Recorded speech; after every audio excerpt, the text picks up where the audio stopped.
Hola, bienvenidos a este video en el que seguimos avanzando en el tema de cantidad de movimiento y en el que expresamos uno de los resultados más importantes de este capítulo, que es la conservación de cantidad de movimiento y cómo podemos utilizar eso para describir colisiones. Bien, entonces arrancamos primero con conservación de cantidad de movimiento y es importante tener muy claro que la conservación de cantidad de movimiento solo aplica para sistemas aislados. Bien, es muy difícil en la práctica tener un sistema aislado, de manera que lo que se hace es hacer una aproximación, es decir, sistemas que no son realmente aislados se toman como aislados y la teoría lo que nos muestra es que los resultados funcionan de todas maneras bastante bien. Entonces, ¿qué es un sistema aislado? Entonces vamos a definir por primera vez este concepto de sistema y básicamente lo que vamos a decir es un sistema es una colección de partículas o de masas o de objetos. Bien, entonces en este sistema tenemos estos objetos que son los objetos rojos. Bien, esos objetos pueden estar interactuando entre ellos, pueden colisionar, pueden estarse moviendo unos con respecto a otros, no importa, es cualquier objeto. Pero lo importante aquí es que, pues, como hay tantos objetos, pues cada objeto puede estar interactuando con los demás. Entonces, por ejemplo, si esta es la masa 1, la masa 1 puede estar sintiendo la fuerza que le hace la masa 2 a 1.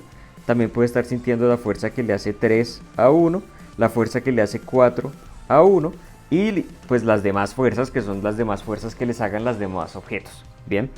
Asimismo, por ejemplo, aquí también pinto la masa 3. La masa 3 siente la fuerza que le hace 1 a 3, la fuerza que le hace 2 a 3, la fuerza que le hace 4 a 3 y las demás fuerzas que le hagan las demás masas. Bien, hasta ahí vamos normal. Sin embargo, ¿qué es formalmente un sistema aislado? Es un sistema en el que ninguno de estos objetos rojos siente una fuerza debida a algo que venga de afuera. ¿Sí? Obviamente, cuando ustedes definen un sistema, pues define una colección de objetos y esa colección de objetos pues puede dejar algunos por fuera. Este es un objeto que está fuera del sistema. Pero lo que nos dice el sistema aislado es que ninguna de estas masas de acá siente fuerza debida a estos objetos de afuera. Bien, entonces las únicas fuerzas que siente la masa 1 son debidas a objetos dentro del sistema. Las únicas fuerzas que siente la masa 2 son debidas a objetos dentro del sistema y así. Bien. Entonces esa es la definición de sistema aislado, es un poco abstracta, pero pues es bien importante que la tengamos clara. Bien, el siguiente paso es entonces plantear las leyes de Newton para cada uno de los objetos dentro de mi sistema. Y pues plantear las leyes de Newton es decir, vea, la sumatoria de fuerzas sobre la masa 1 tiene que ser igual a la masa 1 por su aceleración. Y como lo vimos ya, esa aceleración es, o como queremos escribir esto ahora, esa sumatoria de fuerzas tiene que ser igual al cambio de la cantidad de movimiento de la partícula 1 con respecto al tiempo. Es otra forma en la que vemos esto. La sumatoria de fuerzas de la partícula 2 nos tiene que dar exactamente el mismo resultado. Es masa 2 por aceleración 2 o, como lo queremos ver ahora, el cambio en la cantidad de movimiento de la masa 2 con respecto al tiempo. Y lo mismo para la masa 3, para la masa 4, para la masa 5, para la masa 6, para todas las masas o todos los objetos que tengamos en nuestro sistema. Bien, ahora lo que voy a hacer es coger estas leyes de movimiento, esta y sumarlas. Bien, ¿qué creen ustedes que va a ocurrir cuando yo haga esa suma?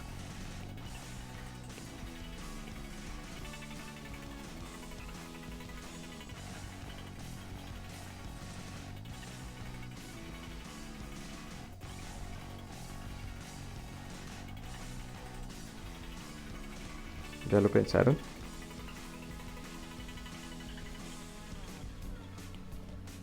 Entonces, fíjense el cálculo que vamos a hacer. Vamos a hacer sumar todas las fuerzas que siente la masa 1. Perdón, esto no tiene acá esto. Más sumar todas las fuerzas que siente la masa 2. Más sumar todas las fuerzas que siente la masa 3. Y así con todas las masas del sistema hasta que lleguemos a la última, digamos que es la masa n. ¿Cuánto creen ustedes que va a dar esa sumatoria? Bajo el supuesto, de nuevo, de que el sistema es un sistema aislado. Bien, entonces fíjense que la respuesta está aquí y yo la hice explícitamente por ley de Newton, por tercera ley de Newton. Cuando yo haga esta sumatoria de fuerzas sobre la masa 1, voy a sumar todas estas fuerzas de acá. Bien, en particular en este caso específico, fíjense que sumé, aquí parece la fuerza que 3 le hace a 1, es este vector. Ahora, cuando yo sume las fuerzas que siente 3, entre esa suma voy a tener que incluir la fuerza que 1 le hace a 3. Pero por tercera ley de Newton sabemos que la fuerza que 3 le hace a 1 y la fuerza que 1 le hace a 3 son iguales en magnitud y diferentes en dirección, tienen direcciones opuestas. Entonces cuando yo sume aquí y sume acá esta y esta, ¿qué va a ocurrir con esa suma? Efectivamente, esa suma se va a hacer 0. Bien, y como se hace 0, entonces, y fíjense que eso va a pasar con todos los pares de fuerzas acción-reacción cuando yo haga esto. Y para eso necesito que el sistema sea aislado, porque si hay fuerzas que vienen de afuera, yo no tengo el par acción-reacción y entonces no va a pasar lo que va a ocurrir en este caso, y es que la suma de todas estas fuerzas me va a dar exactamente 0. ¿Sí? Si yo sumo todas las fuerzas que actúan sobre una colección de objetos en un sistema cerrado, eso me da 0. ¿Por qué? Por tercera ley de Newton. Ahora, ¿qué consecuencia tiene eso? Pues entonces ahora miremos la parte derecha de estas ecuaciones. La sumatoria de las fuerzas en 1 es igual a la derivada de la cantidad de movimiento 1. La suma de las fuerzas en 2 es la derivada de la cantidad de movimiento 2. La suma de las fuerzas en 3 es la derivada de la cantidad de movimiento 3. Y la suma de las fuerzas en el último objeto es la derivada de la cantidad de movimiento en el último objeto, en n. Y eso pues tiene que ser igual a 0. Por propiedades de derivada, ustedes saben que la derivada de una suma es lo mismo que la suma de las derivadas, entonces yo podría colapsar todo esto como la gran derivada con respecto al tiempo de la cantidad de movimiento 1 más la cantidad de movimiento 2 más la cantidad de movimiento 3 más la cantidad de movimiento de todos los demás hasta que llego a la cantidad de movimiento de la última. ¿Listo? Y eso es igual a 0.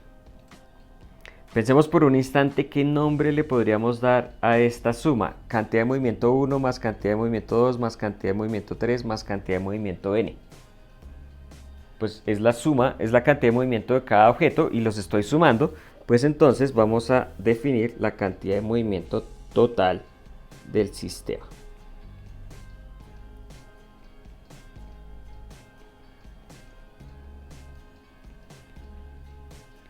Entonces, la cantidad de movimiento total de un sistema la vamos a definir como la cantidad de movimiento 1 más la cantidad de movimiento de la partícula 2 más la cantidad de movimiento de todas las partículas que hacen en el sistema. Entonces, fíjense que aquí yo lo que estoy es derivando la cantidad de movimiento total. Entonces, puedo escribir esto como la derivada con respecto al tiempo de la cantidad de movimiento total del sistema debe ser igual a 0. Y por cálculo, ustedes ya saben que si la derivada de una cantidad es 0, es porque esa cantidad, ¿cómo es? Es constante. Bien, es constante con respecto a quién? Pues con respecto a la variable que estoy derivando, que es el tiempo. Entonces, ¿qué conclusión llega a eso? Que, ojo, no es que la cantidad de movimiento de cada objeto sea constante. Todos estos objetos se pueden estar moviendo, pueden estar chocando, pueden estar pegándose entre ellos, pero cuando yo calculo la cantidad de movimiento total de todo el sistema, esa nunca cambia. Bien, y ese es el resultado principal. Entonces podemos describir esto como la cantidad de movimiento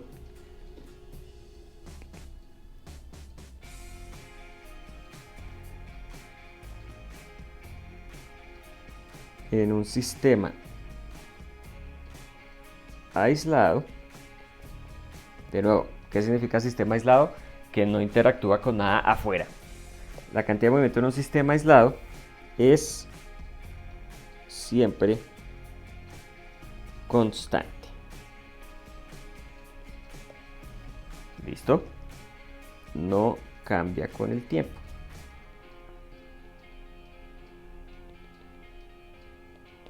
¿Listo?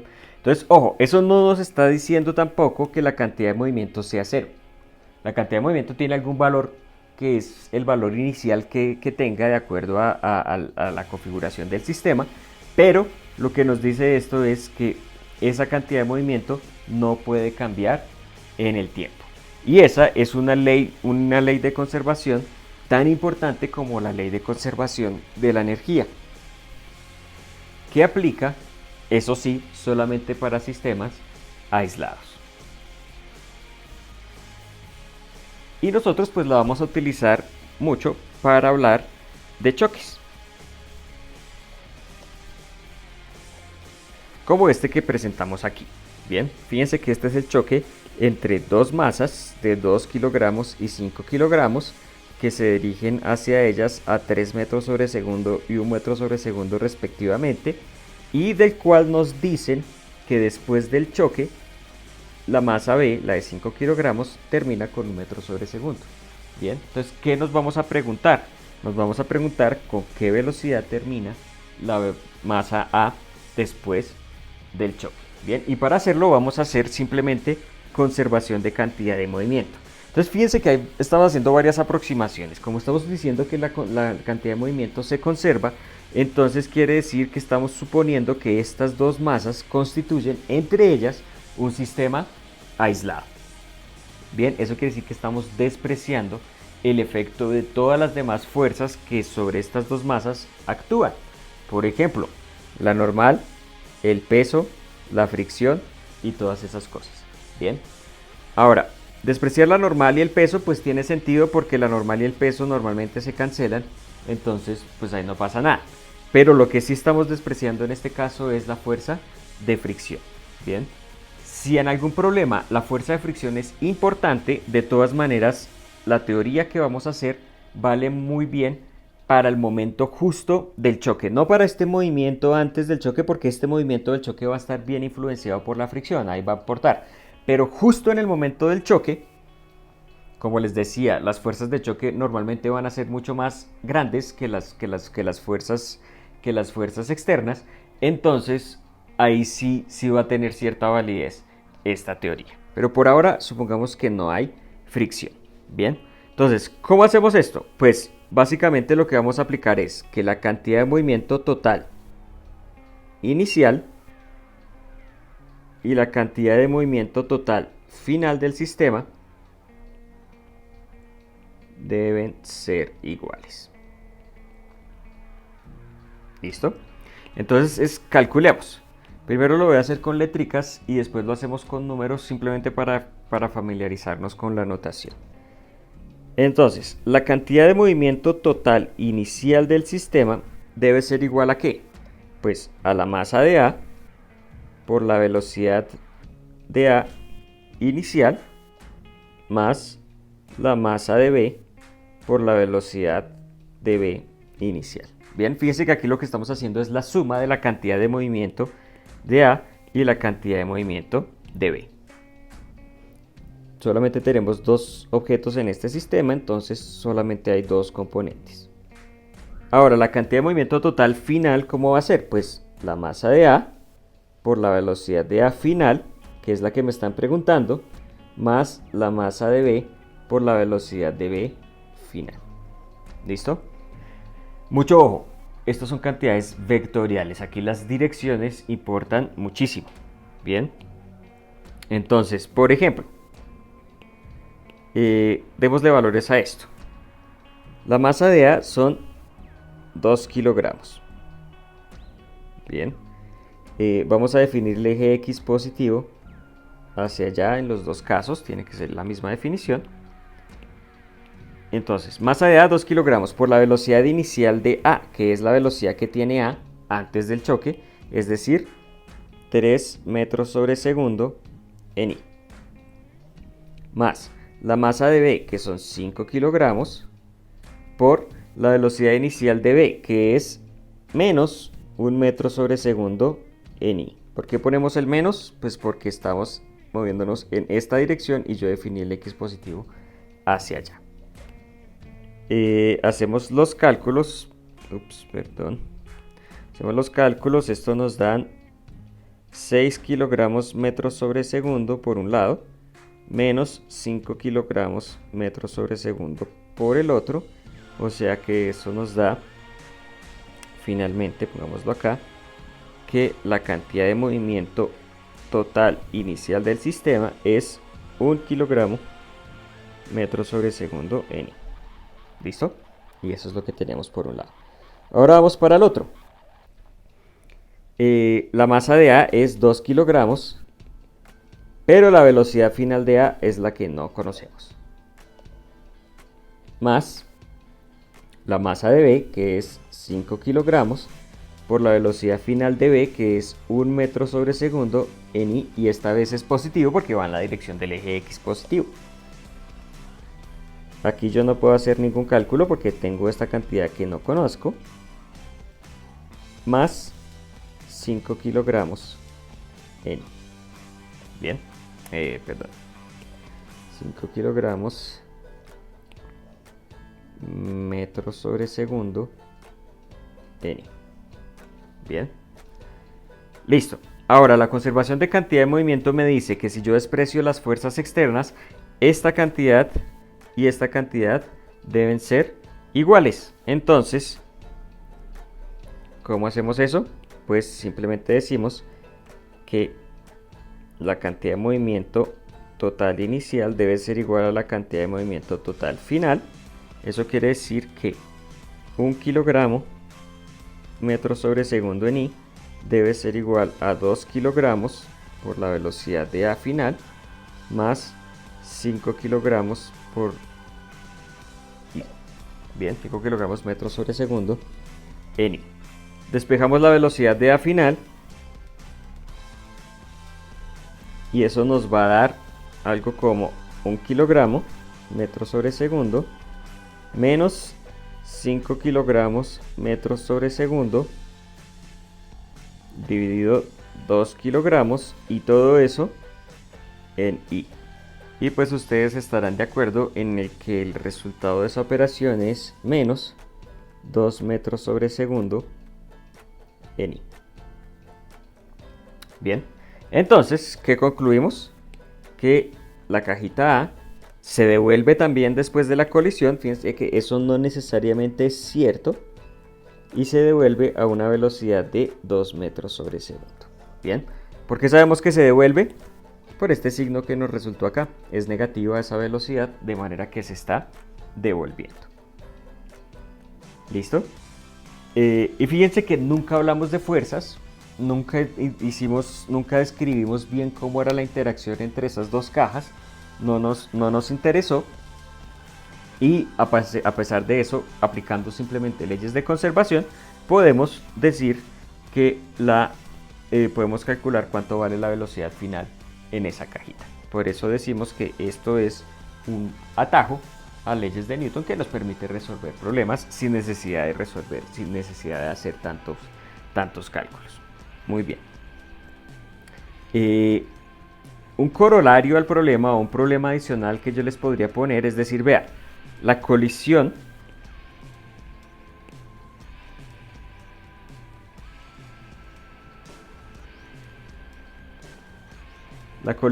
duró 10 milisegundos. ¿Listo? Entonces ahí sí les podría preguntar cuál fue la fuerza media que sintió cada caja.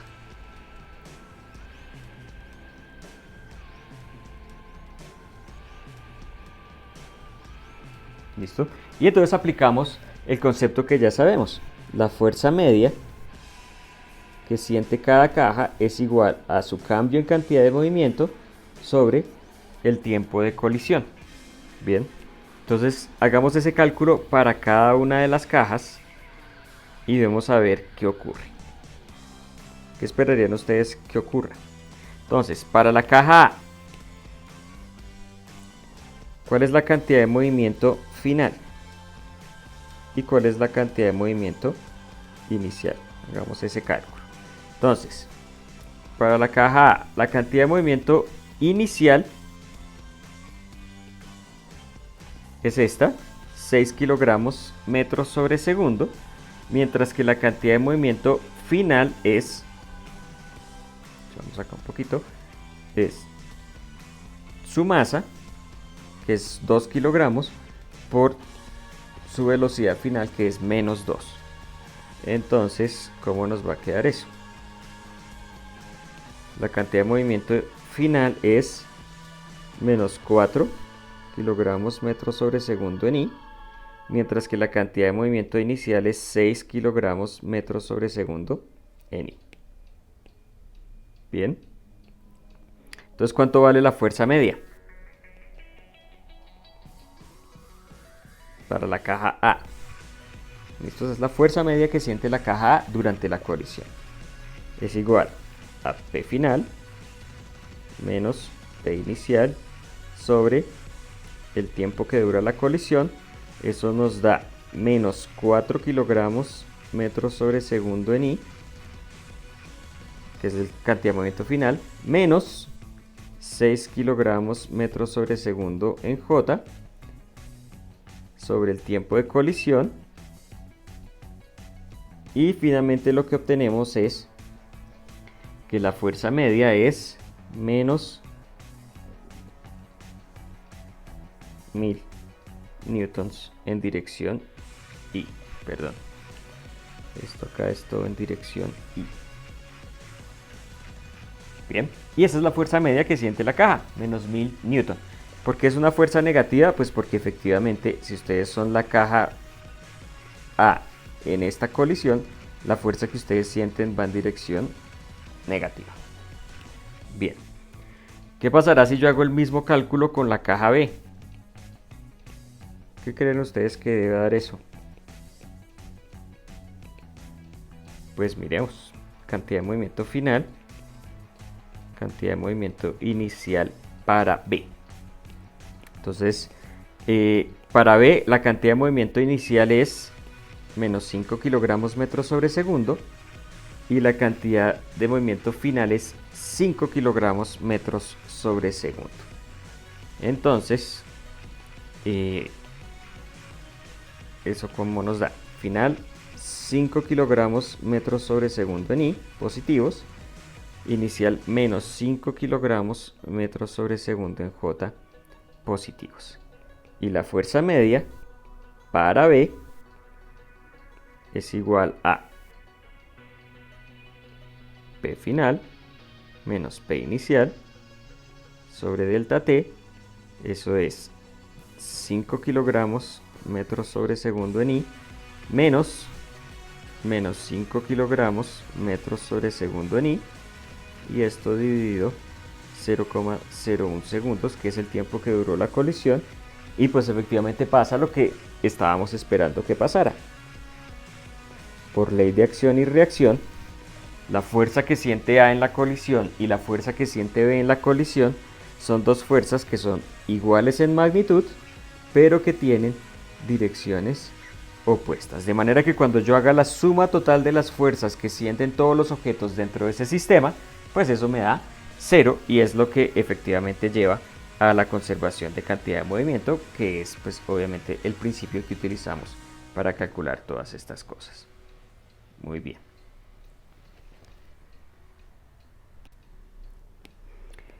Ahora, en lo que sigue vamos a hablar de colisiones para resolver problemas. Bien. Ahora, primera cosa, en lo que hagamos en colisiones, la cantidad de movimiento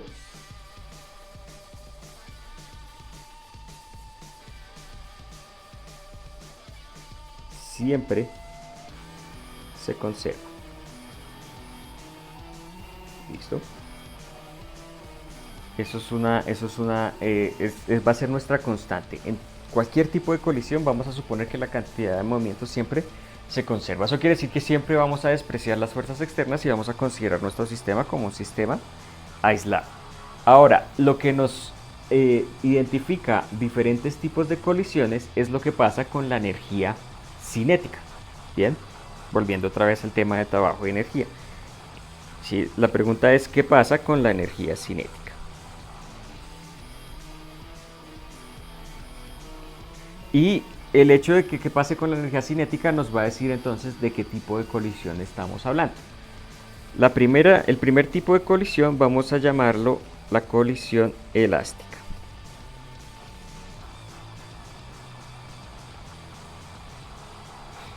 ¿Listo? Si nos dicen que una colisión es elástica, entonces podemos asumir que la energía cinética se conserva. ¿Listo? Este es un resultado importante porque quiere decir, uno, que para esa colisión, ¿qué aplica? Que la cantidad de movimiento total inicial debe ser igual a la cantidad de movimiento total final, pero también que la energía cinética final debe ser igual a la energía cinética inicial. Entonces fíjense que para describir estas dos ecuaciones, estas colisiones, yo tengo disponibles dos ecuaciones. Bien, entonces fíjense que eso me da dos incógnitas más. Bien, ¿qué quiero decir con eso? Volvamos al problema anterior.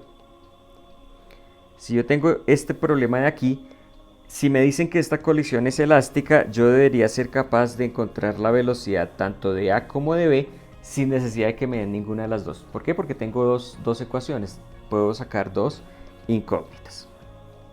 Bien. Listo. Ya después haremos ejemplos de eso. El siguiente tipo de colisión que me interesa es la colisión que vamos a llamar colisión totalmente... No, antes de esa. Hablemos de una colisión inelástica. Entonces, como su nombre lo indica, en una colisión inelástica, la energía cinética no se conserva.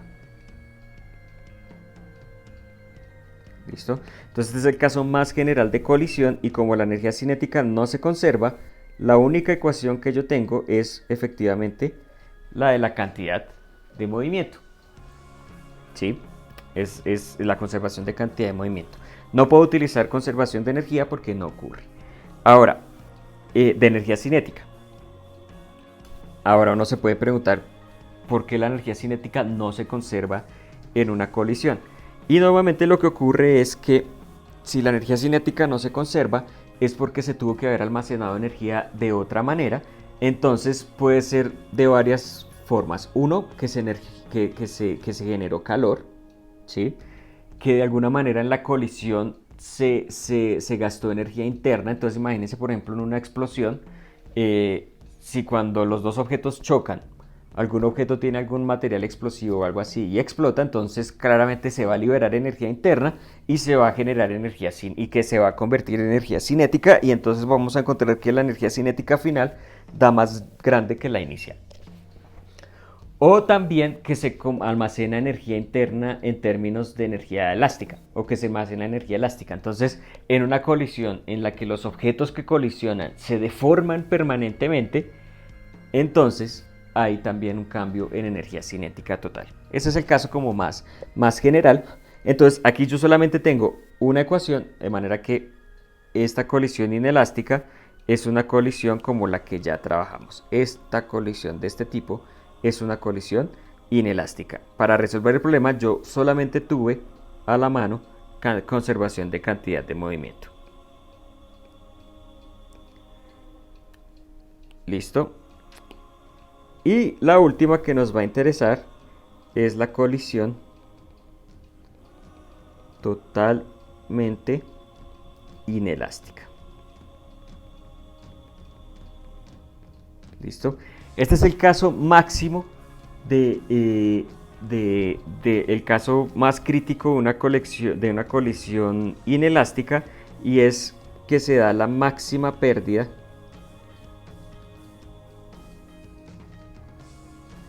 de energía cinética.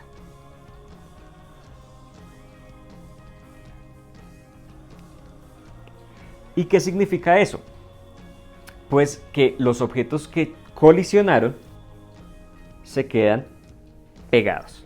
¿Listo? Entonces, cuando les digan a ustedes que estamos haciendo un problema en el que la colisión es totalmente inelástica, ojo con ese adjetivo ahí, bueno, eso es un adverbio, una colisión totalmente inelástica. Quiere decir que los objetos que colisionan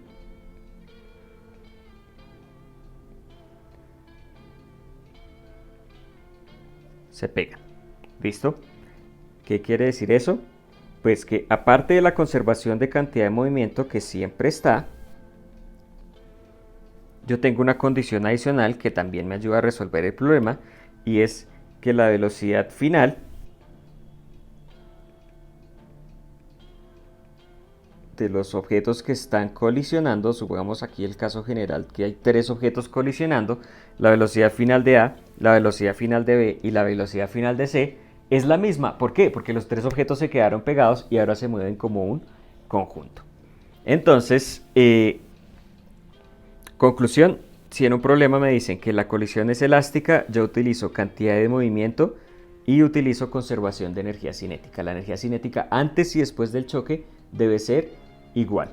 No la energía cinética individual de cada objeto, eso es importante tenerlo en cuenta, sino la energía cinética total del sistema. Esta K aquí representa la energía cinética total. Tal vez sería mejor si la escribimos como energía cinética total para evitar esa confusión.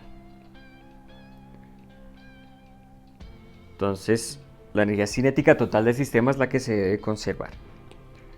En una colisión totalmente inelástica, yo sé que la energía no se conserva, pero sé que los objetos después de que colisionan se quedan pegados, de manera que las velocidades finales son todas iguales, y eso me ayuda también a resolver el problema. Y finalmente, si me dicen que la colisión es inelástica, yo no tengo herramientas adicionales y lo único que puedo utilizar es conservación de cantidad de movimiento, que esa es la que siempre se conserva.